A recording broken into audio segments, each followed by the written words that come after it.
Not so fast. You have any announcements? Yeah, the players of the game or players of the week. The special team scout of the week was Michael Manns. The player of the game was Matt Wogan, just doing a great job of making those balls unreturnable. Offensively, the scout was Ivan Failhaber. We had two players of the game, Johnny Munt, who did a great job in the passing game and the run game, and then Justin Herbert just made a ton of plays and really gutted it out with a little something going on there. And then defensively, two players of the game, Justin Hollins and T.J. Daniel.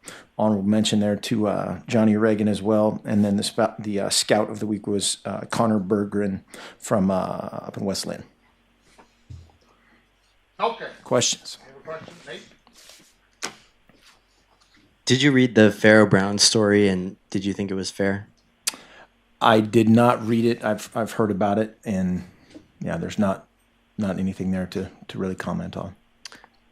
Can you discuss whether there was any internal discipline for Pharaoh? As I just said, I don't think there's anything there to comment on. The only comment I would have is Matt Wogan and Pharaoh Brown are extremely close teammates, and according to Matt Wogan, extremely close. So the rest of it, nothing else to get into. Appreciate it. When you go back and you look at the game tape from last night, what was on offense? What was able to get you guys or keep you going? That especially in that fourth quarter, that Utah scores. Mm-hmm. You guys were able to answer whenever they came back at you. I think it was a combination of things. In the first half, had an opportunity there on that fourth down to make a play. It's there, and we're kind of just misfitting the run game from an aiming point perspective, and then that kind of cascades into a drive continuing or stopping, obviously. But I thought we complemented one another again better in the second half. Obviously, it was back and forth though, right? With a big punt return and then a crazy punt return, great defense, and then giving up a touchdown. But everybody answered the bell in the first half. Offensively, in particular, had some plays there to be made and just didn't make them.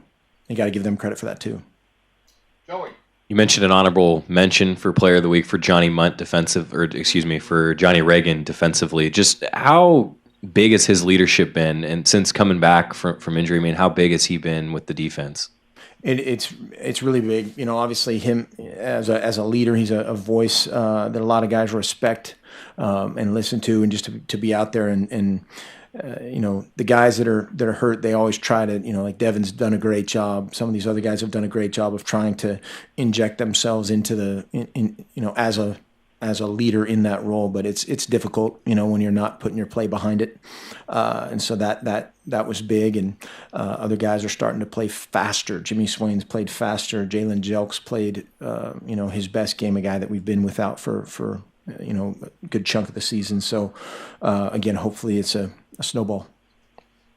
We've been talking about for weeks now about how banged up the defensive line is, and what can you say about the young guys, how they've been able to step up, and how the defensive line played against Utah and have looked improved the last couple of weeks? Better. Still kind of in and out. We don't know 100% officially on Rex Manu. Might have something later this week, unfortunately, on him. But it's just a battle of attrition in there right now, and I thought they really, battled against a very good veteran offensive line. But yeah, a bunch of young guys in there, whether it's Wayne Kirby, Gary Baker, Jalen, Justin playing his best game. T.J. Daniel did some really good stuff. So yeah, those guys, they need to stay healthy and get through another game. Joey. You mentioned the attrition on the defensive line. I was just curious, did the fact that Utah not run a hurry-up offense help the defense at all? I mean, just in terms of getting winded or anything like that? I don't know. Somebody else asked me that, or I think it was Jerry maybe asked me that, or Jorgie post-game, and maybe. I know our guys just in terms of how we practice. That's a big confidence builder for being able to see personnel groups, see formations, recognize things, and communicate from that standpoint. And the altitude isn't really a factor there.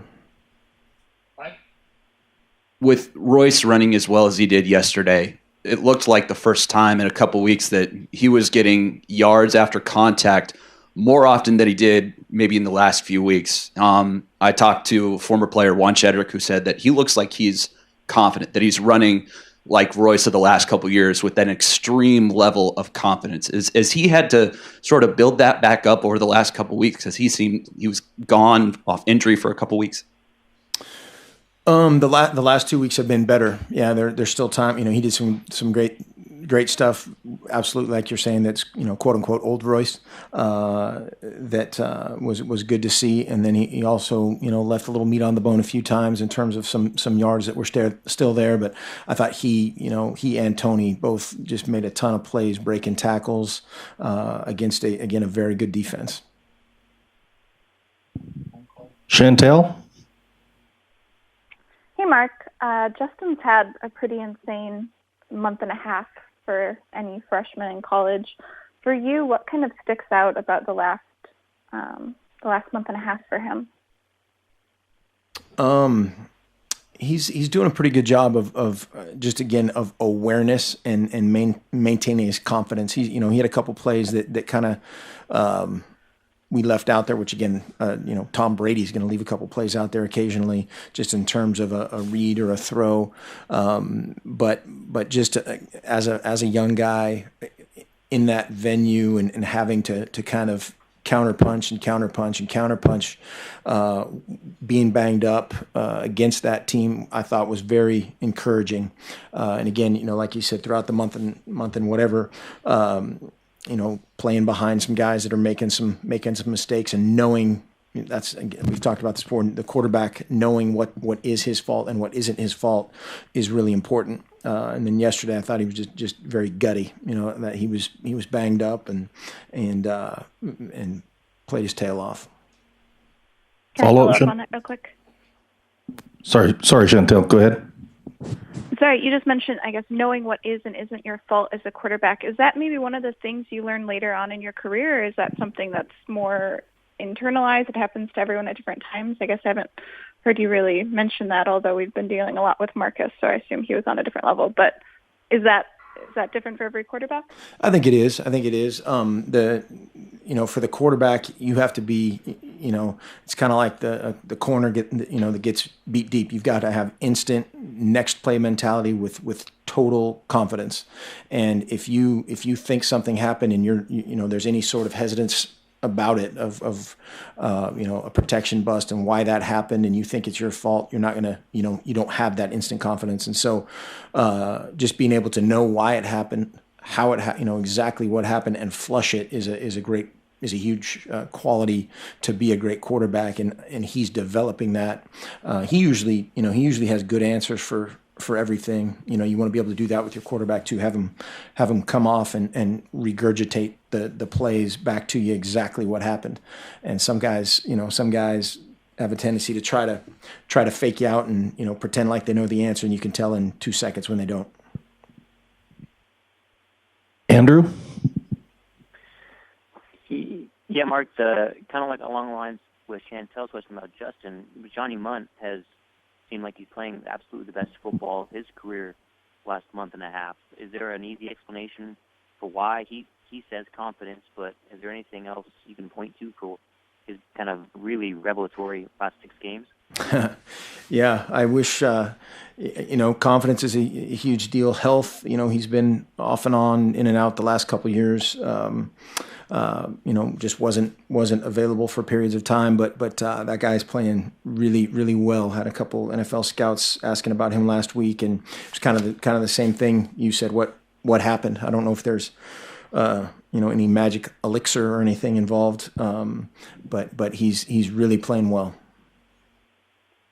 With regard to the 2 calls that were kind of talked about a lot yesterday, with the targeting on Charles and the punt return touchdown, did you request, or anyone from you will request, any kind of clarification from the league office today? And have you had any conversations about kind of what they saw that maybe you didn't, or vice versa, on those two plays?